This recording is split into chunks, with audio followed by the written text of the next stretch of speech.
Akusado ang isang babae sa Taligsay, Cebu na sangkot sa paggawa ng mga pekeng government ID.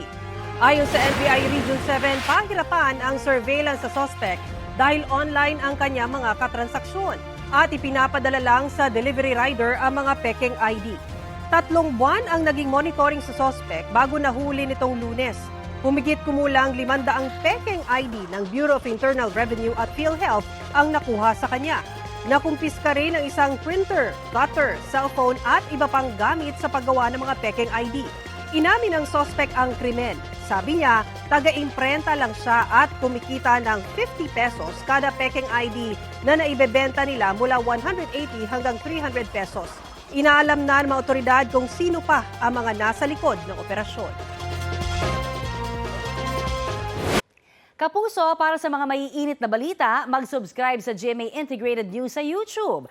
Sa mga kapuso naman abroad, subaybayan nyo kami sa GMA Pinoy TV at sa www.gmanews.tv.